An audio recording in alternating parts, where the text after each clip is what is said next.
story. I'm not sure he is.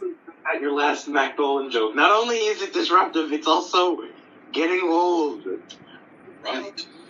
Much like the population of Newfoundland. Ouch. You started it? Yeah, it's where we've been going for a minute. Okay, then, do the intro, if there's an intro. Oh, here we are recording an episode of the thing that we've never recorded before. This is the motion picture cast working title. It's Sorry? the only thing. Nothing. It's probably the only thing I have time for because I'm not editing it for once. Yeah.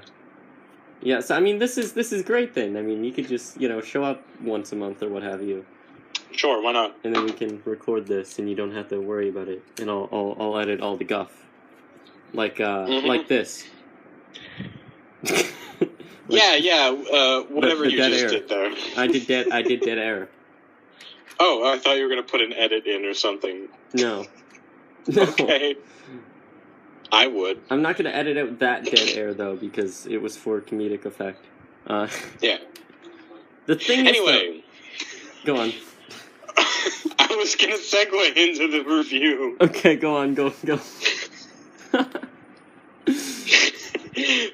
I bet you can't guess by the name of this this video or episode or whatever, what movie it's going to be about. Oh, did you hear about the Rotten Tomatoes scandal with Black Panther? Here we go. No, it's just I was asking.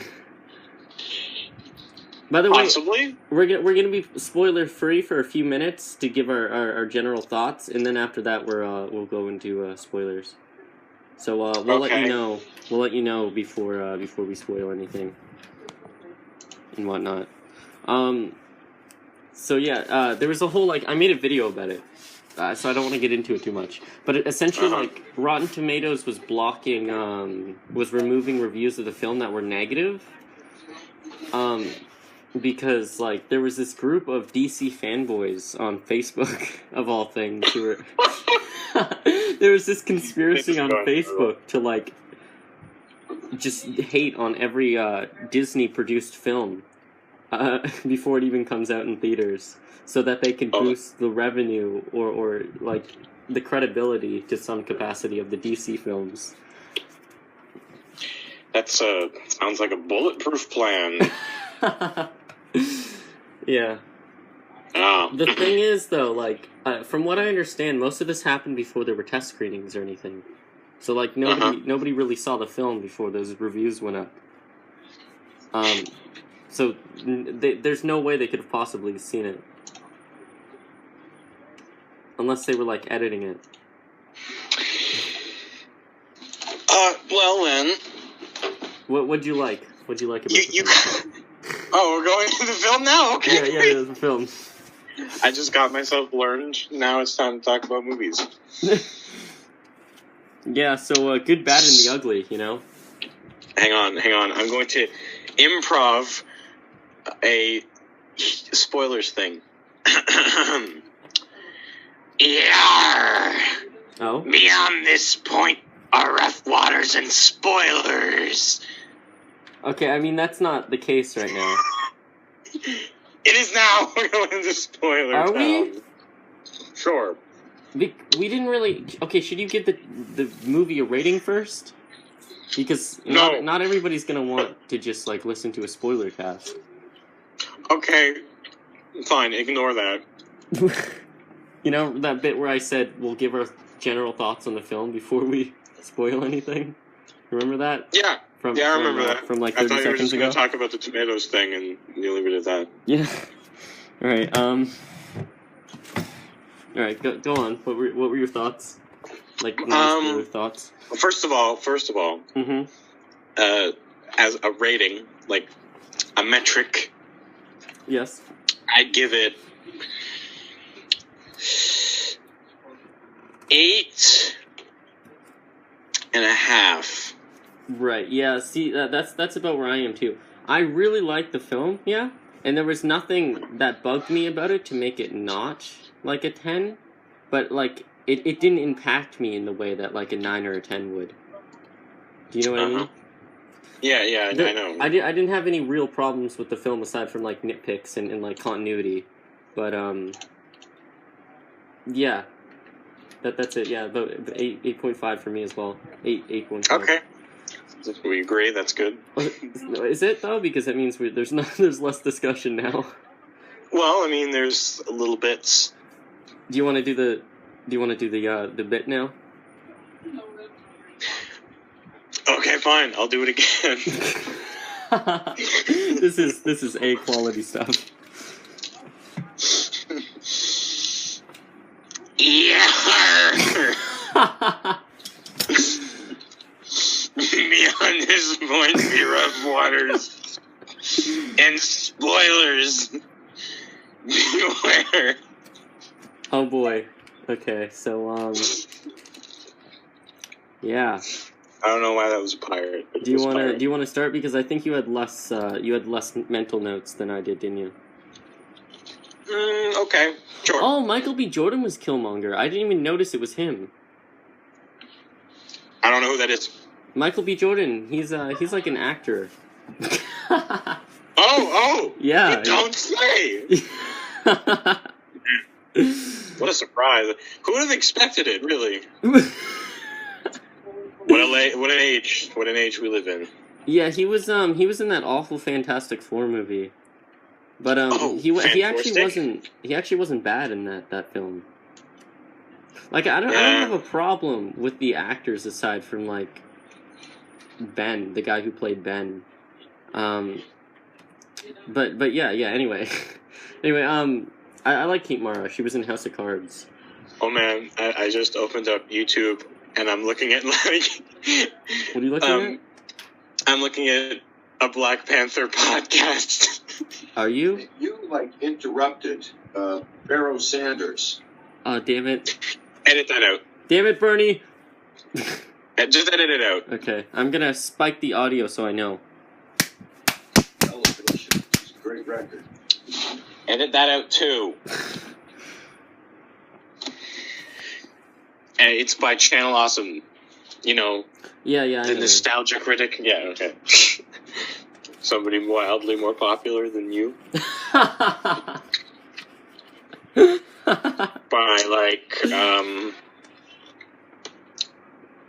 wow, 1 million. I would yeah. Anyway, what would you, with any spoiler-filled, ideas, thoughts, feelings? Okay. First of all, we're going to start at the beginning. Okay. In the beginning, there was the Word. In the beginning. And the Word was God. In the beginning, the acting was mediocre.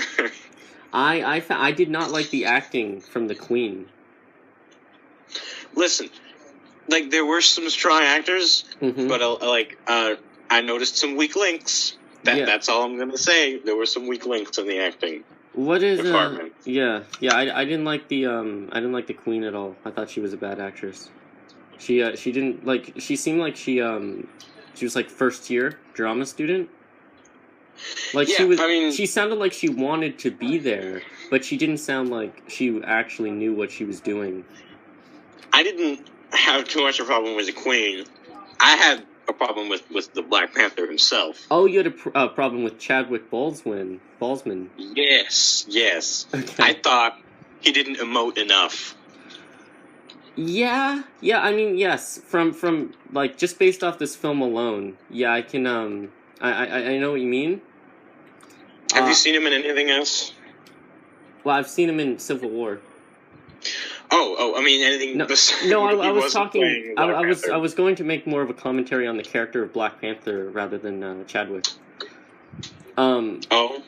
The character of Black Panther is rather reserved and doesn't really emote a lot. So he was sort of faithful to the character, but somebody who hasn't read the comics or isn't familiar with the character in any other media would probably see that as stale acting. So yeah, I see where you're coming from there.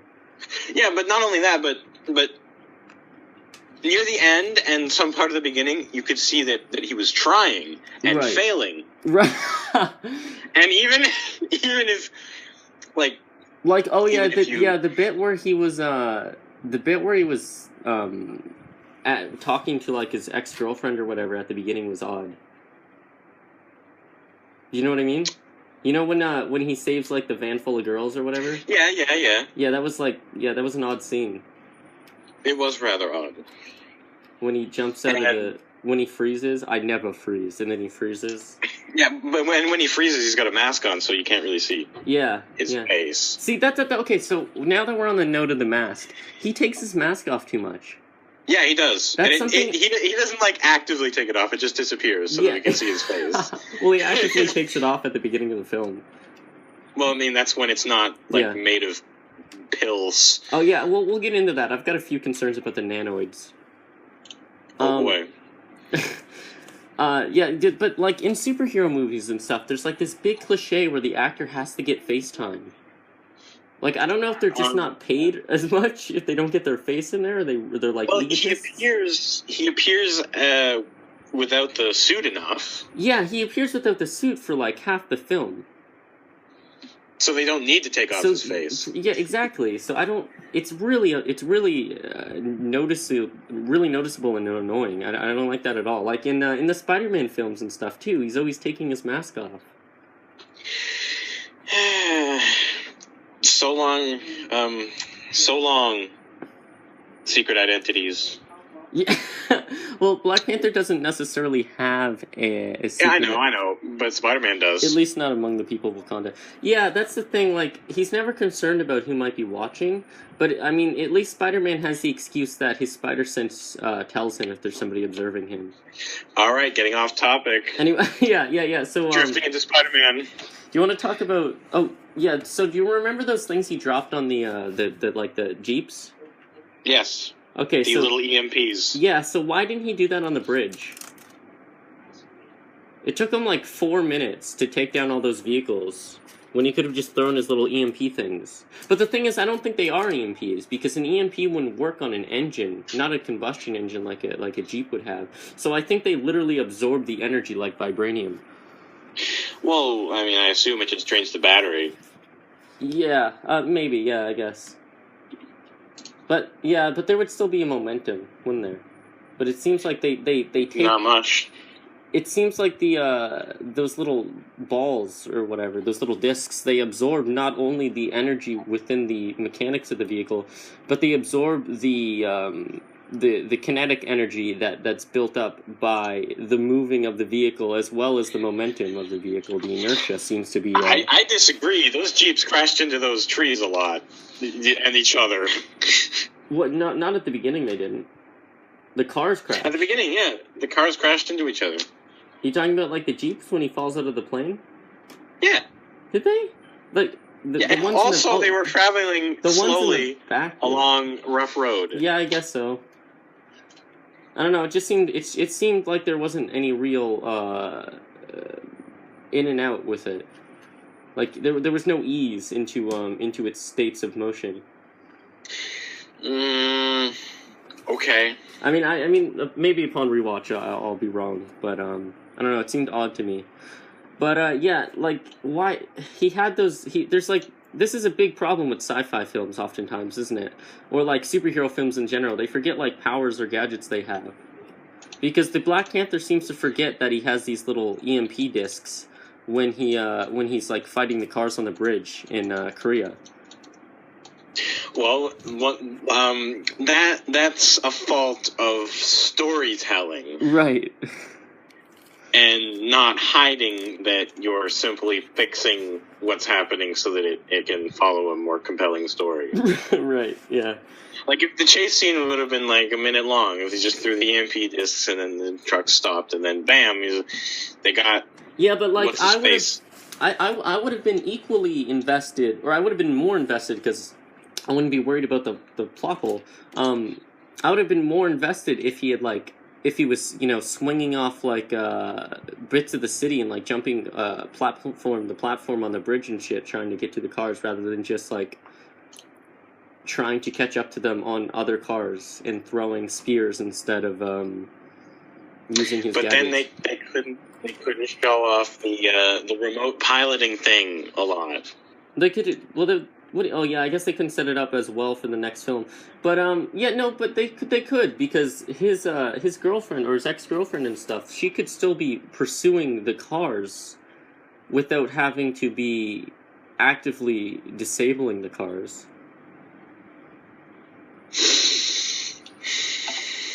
You know what I mean? I guess. I mean, he could have disabled all the cars easily if he had the discs. Yeah. Well, I mean, like, no, there's because Black Panther isn't like he has increased agility and stuff, but he's not like the Flash or whatever. He's not going to be able to easily catch up to those cars. So I think the chase would have been just as interesting if he was like Spider-Man and he was sort of like jumping off of platforms and stuff. Like if you were running up the suspension cords on the bridge. Okay, that's fair.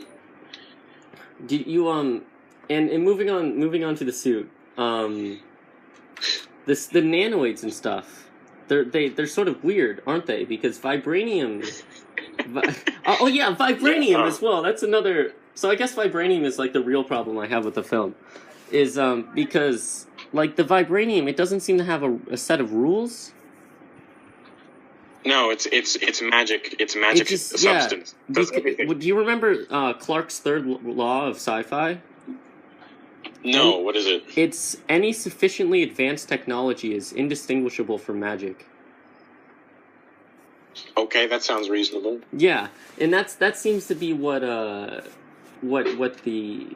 vibranium serves as in this film.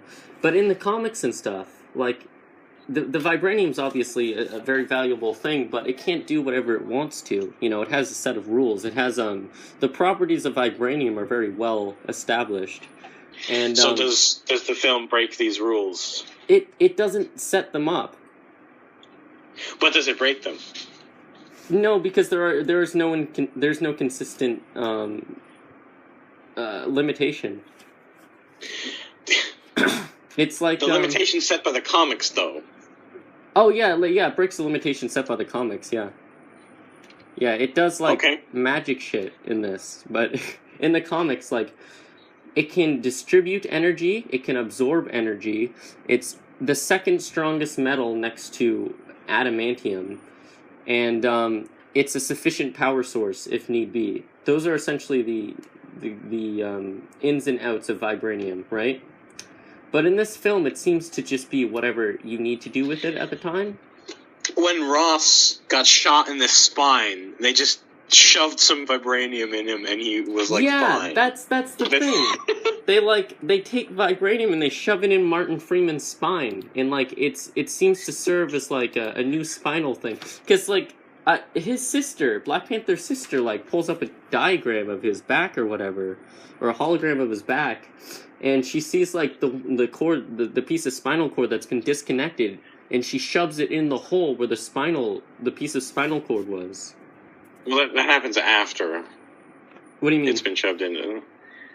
When they're back in the lab. When they're back in the lab, she pulls up like the diagnostic charts, and it shows like all his spinal pieces, and then there's a red one that's out of place, and then she takes like the vibranium like ball, and then just shoves it in the hole. So presumably... No. She shoves it in the hole before they go back to when he's just been shot. Oh, right, yeah, that's right. But from what they did nothing to lead us to believe that they removed the ball. Well, you assume it's still in there because it's keeping him stable. Right. Yeah, she said it will keep him stable for now. So I don't know what that means. Because we never see them take it out. We just, like, look at his spine, and then he's fine for the rest of the movie. Yeah, and he recovers from a spinal cord and gunshot wound in 1 day. Are you familiar with that gun? What gun? The rifle that shot him? Oh, hold on a second. I'd be interested to find out what the power is behind that. It seems like a fairly standard American rifle, yeah. Hold on a sec. No. Jeez, hold on. Okay.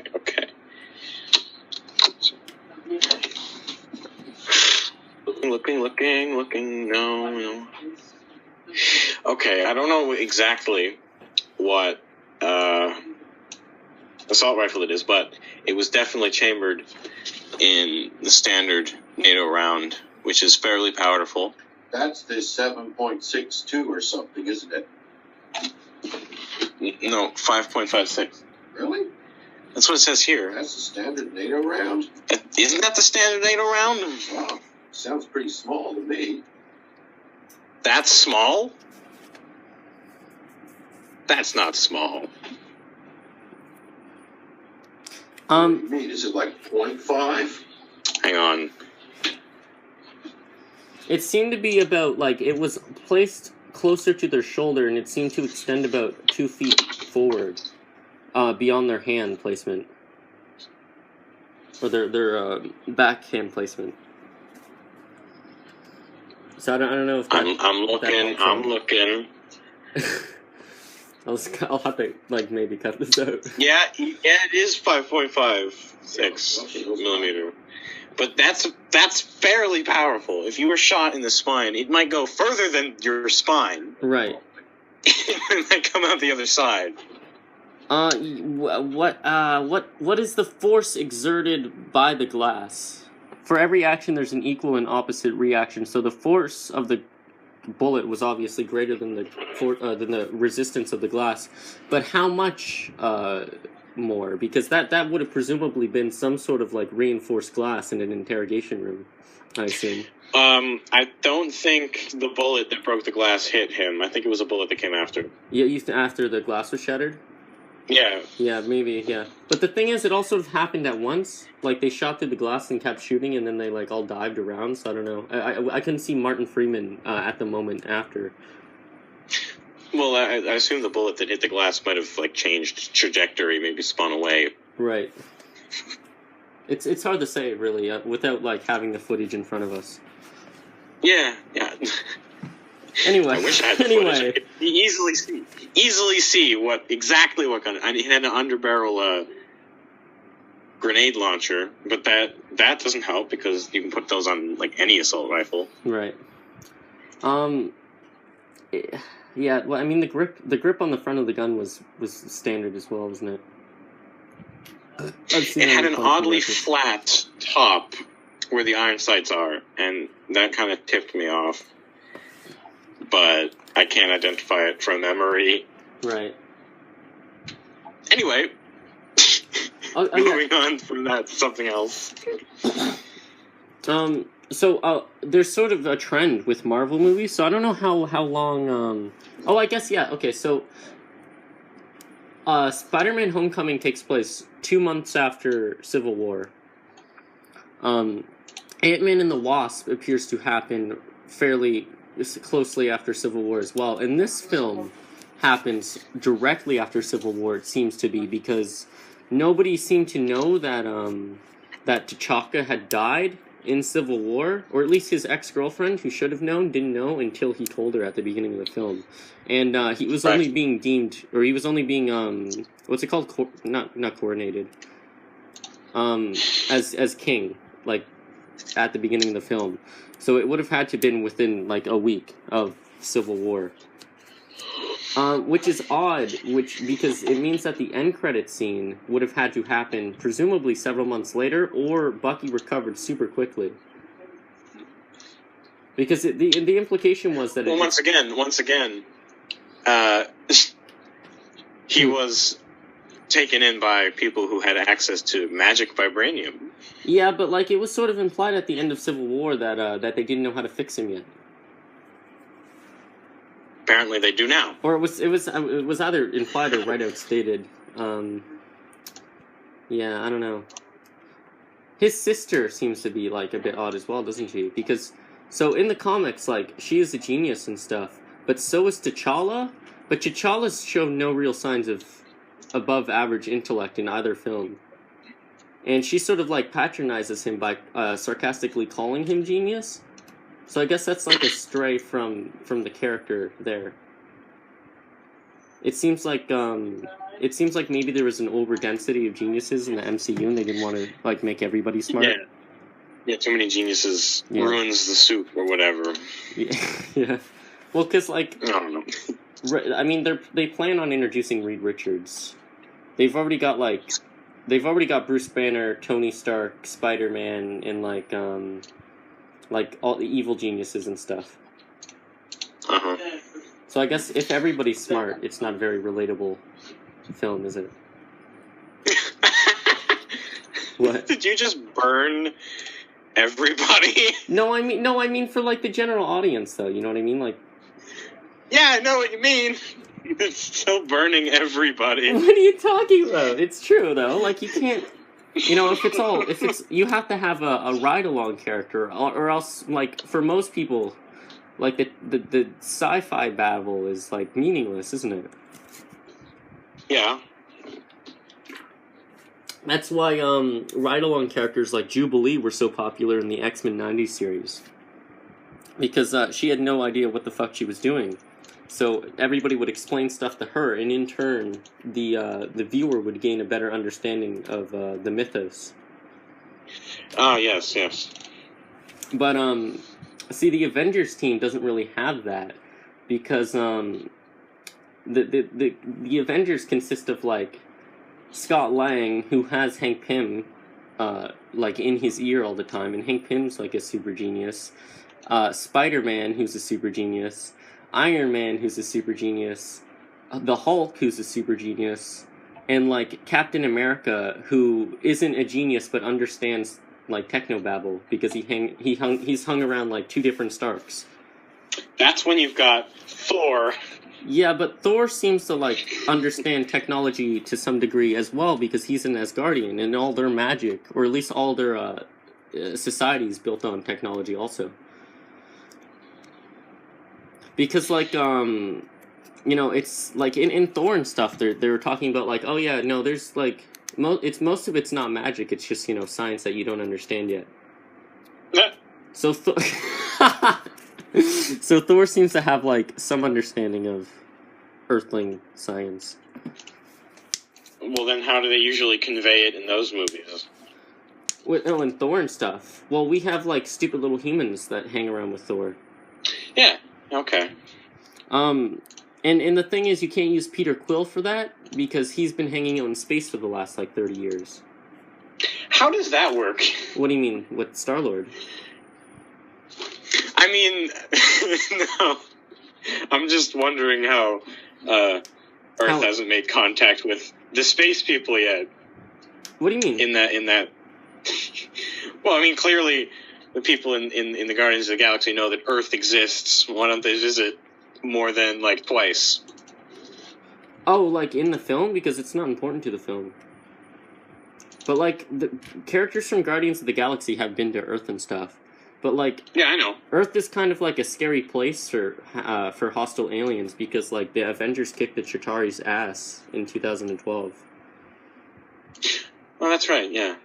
You're right, okay, and that makes sense. And in the 90s, in the universe in the 90s, Captain Marvel kicked the Kree's ass. And in Agents of S.H.I.E.L.D., there was more Kree ass to be kicked. So, like, aliens have tried to invade Earth a multitude of times, and they keep getting their asses handed to them.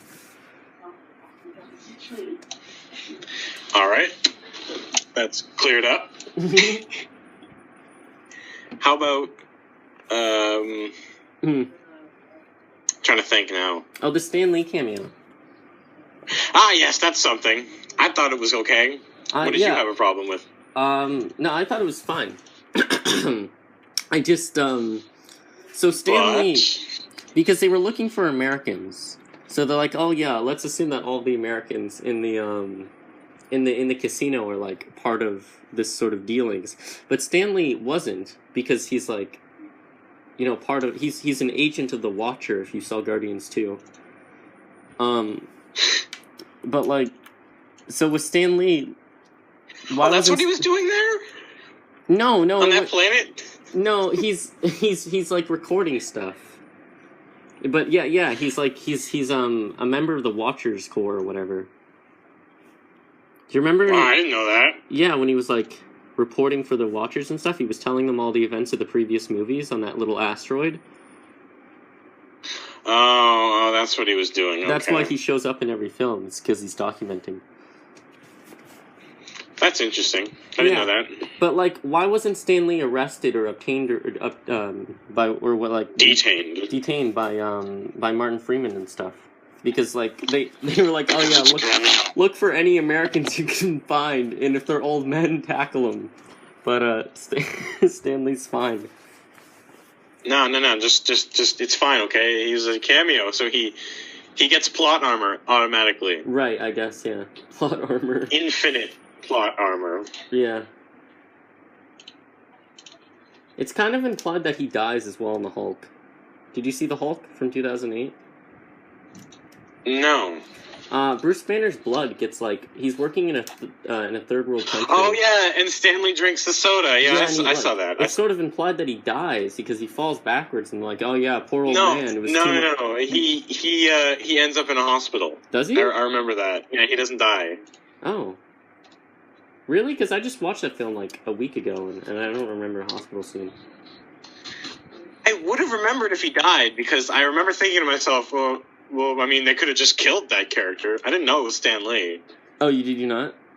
No, I didn't. I didn't know it was Stan Lee. Yeah. Anyway, different film. Yeah. So I suppose did you like the villain? Okay, which one? Because there were like two. Oh yeah, there was Ulysses Claw who dies, and then there was the Killmonger. I like the first guy, Ulysses Claw. As it's spelled, yeah. Just because he seems to be very, very resilient. He survives a lot of stuff before eventually getting shot point blank. Right, twice. Well, I mean, like once far away and once point blank, yeah. Yeah. His arm makes Iron Man sounds? Yes! Yes, it does. Yeah. Yeah, I'm surprised you noticed that. I was impressed with you. Well, it's obvious.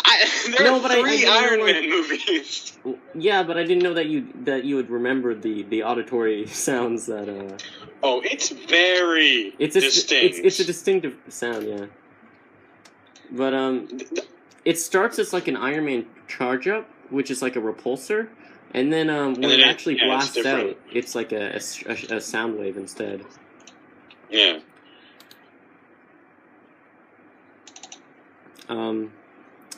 Killmonger, he was not really a traditional Marvel villain, in that like he had like motivation, and he was sympathetic, whereas like all that's kind of loose generally with a lot of Marvel villains, but I think like lately they've been stepping up their game, because like Vulture and stuff.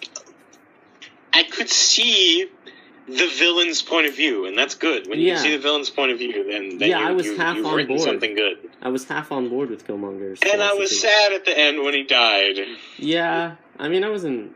See, I was more upset that they killed another villain, because they always do that in Marvel films. They almost always kill the villain, don't they? Yeah. Like, you're gonna run out of characters eventually.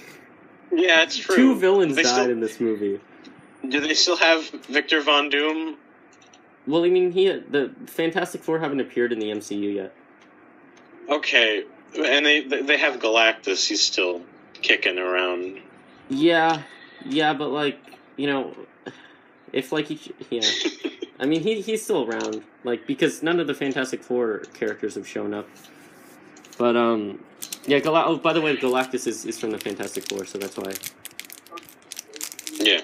I'm gonna take a chunk of the Chunky.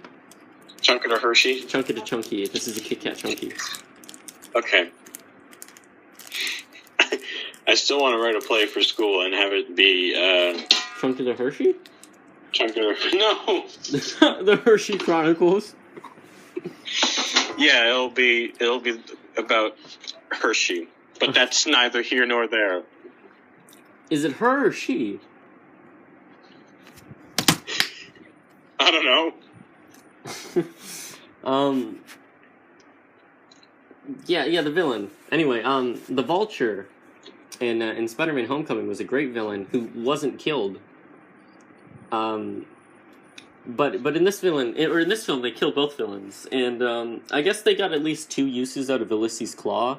Like, do you remember the guy who gets his arm chopped off by Ultron in Age of Ultron? No. Oh, was that him? Yeah, that's him.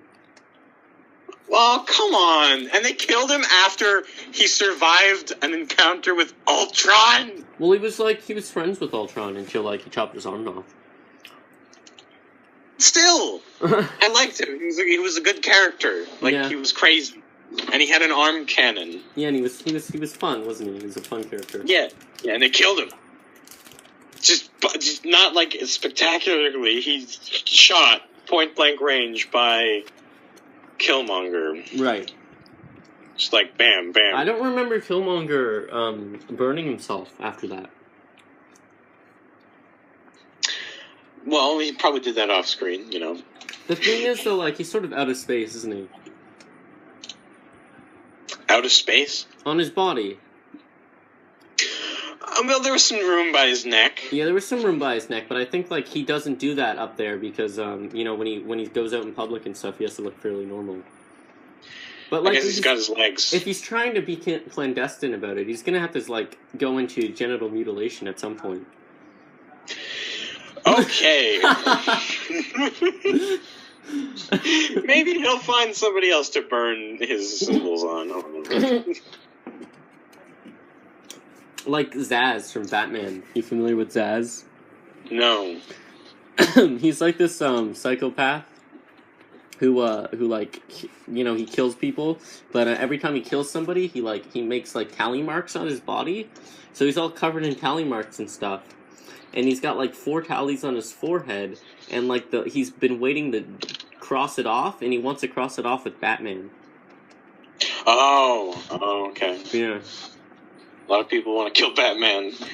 Yeah. There was an episode of the 90s animated series where the villains got together and they sat around playing poker and told their stories about their closest time.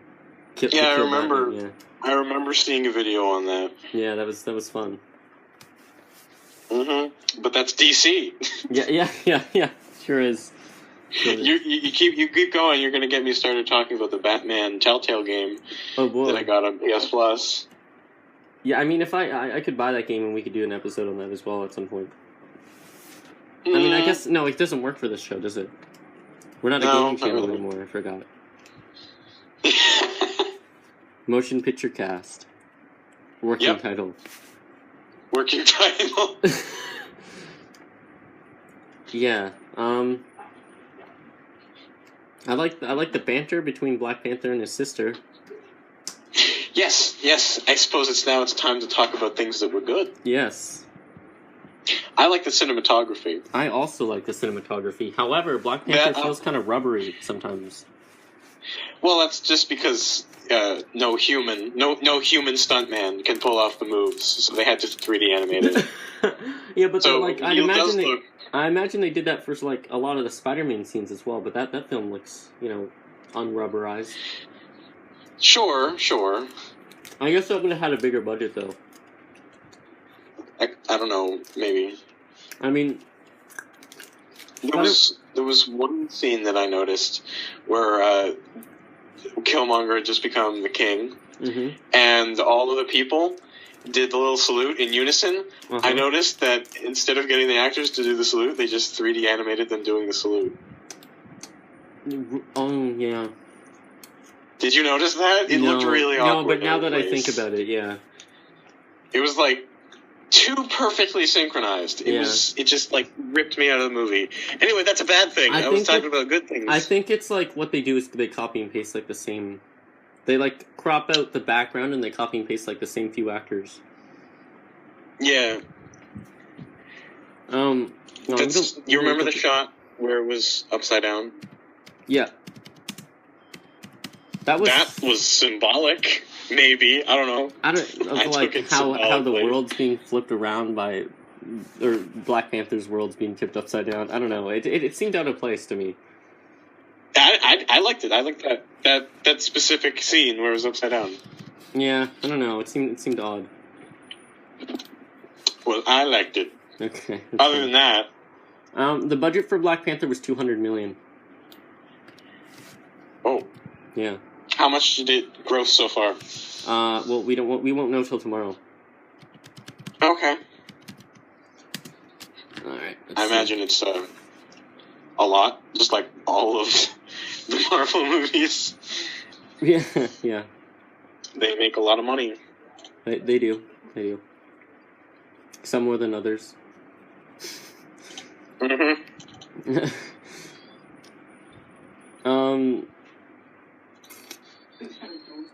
Yeah.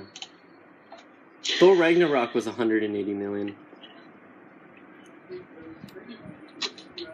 Yeah, well, we're not talking about that. No, I was just cross-referencing. Oh man. Uh-huh. I completely forgot. The writing. Oh yeah. I really thought the writing was very good. Okay. Hey, you really okay, but not Okay. So they got all the dialects spot on. Uh-huh. And it was a detail that only a few people would notice, but it was No, I noticed that. Yeah. Oakland was an odd choice. Not really. Well, I mean, I guess it would have been cheap to film in, wouldn't it? Yeah, anyway. I don't think I've ever seen Oakland in a movie. Aside from that... It's like right by San Francisco. Pretty well. Are you done talking about Oakland yet? Yeah, I'm done. Mm-hmm. It was funny when it needed to be, and it was good, like, dramatically. Yeah. That's a big problem I have with Marvel films. It's like they don't know when to be serious, but this film was serious, which is great. You're gonna get me starting about Thor Ragnarok now? Oh yeah, I did a whole video on that. Good. I did 2 videos on Marvel MCU comedy. Oh man. Yeah, the first one's called The Problem with the MCU, and the second one's called The Comedy of Thor Ragnarok. Oh, okay. Which you can find. I didn't think that the comedy was especially gut busting. No, but it was like it was fun. It was fine. It was alright. It was the Last Jedi level of humor. Oh, I mean, don't insult the film. Hey. The Black Panther doesn't need the humor as much as it needs the seriousness, I think. The thing is, like, Star Wars isn't supposed to be a comedy. It's No, of course not. There is humor in Star Wars, but it's not a comedy. The Star Wars The Last Jedi was straight up a comedy film. Oh, really? Well, like, every scene had at least 3 jokes in it.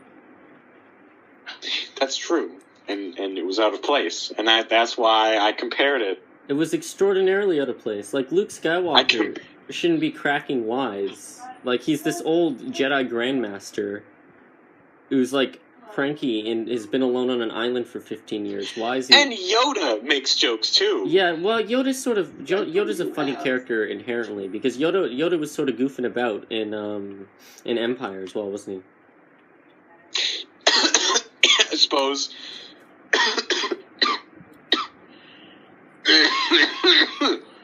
You alright? I'm fine. I ran out of water. I mean, we should stop talking about Last Jedi. Yeah. Do you have anything else to say about Black Panther? Let me think. Well, okay, Black Panther's my favorite superhero now. Okay. He beat the Flash, and... Oh, was the Flash previously your favorite? Yes. I like the Flash a lot. The thing is, like, Good old every Allen. Flash story has the same end, doesn't it?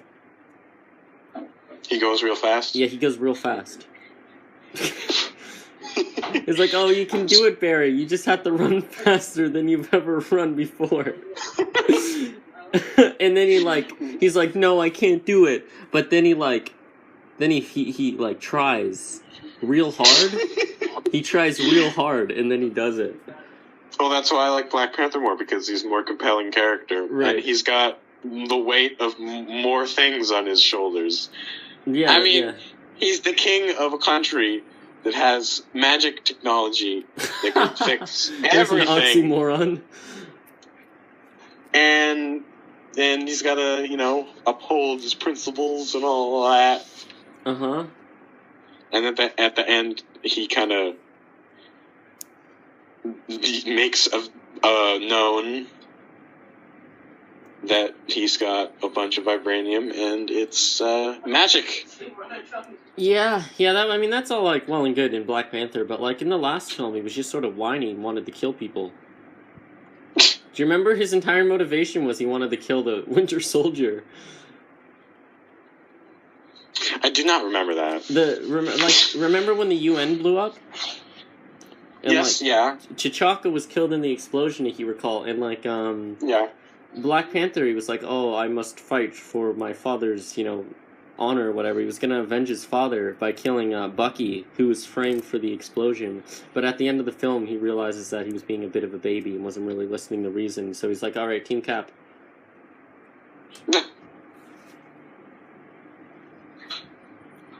He's like, he was fighting like Hawkeye or whatever, and Hawkeye was like, oh, hi, we haven't met, I'm Clint. And he's like, I don't care.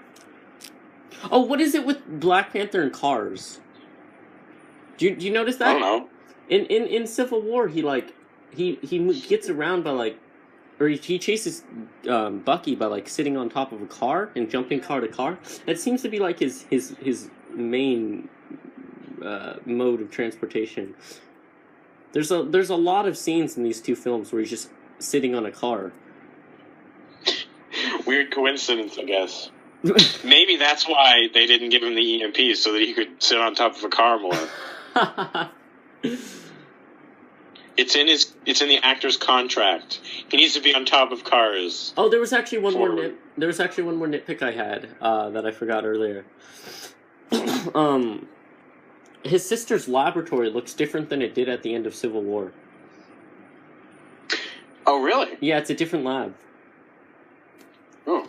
Yeah, yeah, in the last one, it was all white and shit, and there were, windows that led out to a big panther statue, but in this one, the panther statue's in a different place, and the lab is, in the vibranium mine instead, and it's not white, which is, this seems to be a thing with films that take place after Civil War, because Spider-Man's apartment is slightly different in Homecoming than it is in Civil War. Nice nitpick. Yeah. I have one. Mm-hmm. After Ross destroys the final cargo ship and escapes, he just disappears. He's never seen again in the entire movie. Oh yeah, where does he go?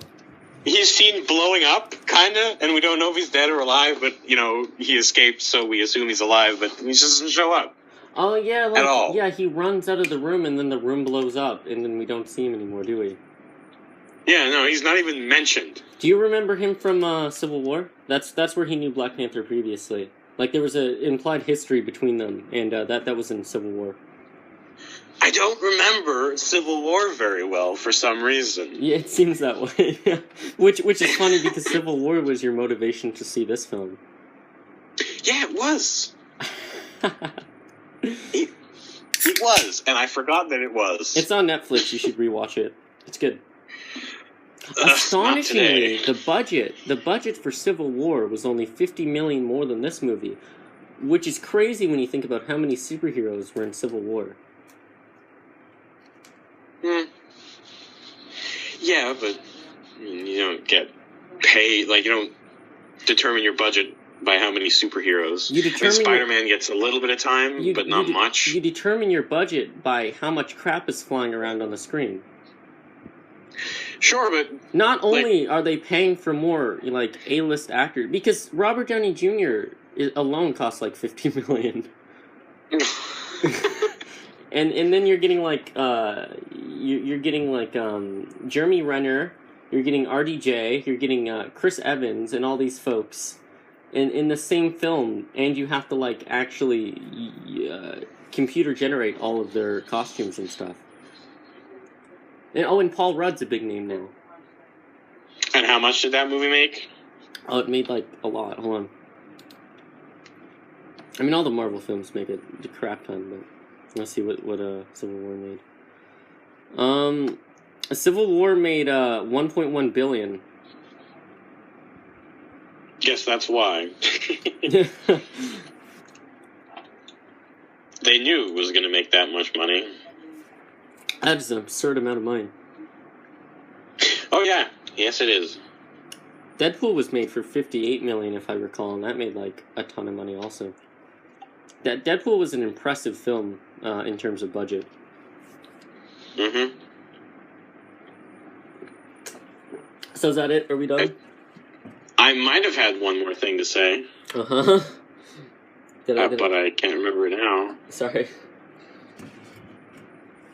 Okay, you outro then. Go ahead, do the thing. Oh, here we go, leaving. Oh boy. Excellent. Oh, here we go, leaving. Tune in next time in like 2 weeks to a month or something. I don't know. What's the next film you're seeing? Ready Player One. Oh yeah. I guess I'll go see that as well. Yeah, I was thinking like when there are no movies coming out and stuff, we could just watch like an old film and talk about that, or like, do like a commentary. Think there will be much stagnation of movies. No, especially not with the current superhero lineup. Also, all the Star Wars movies. Oh my god, Justice League took $300 million to make, and the CG looks awful in that film. Did they just buy $300 million worth of potatoes and throw them at a keyboard?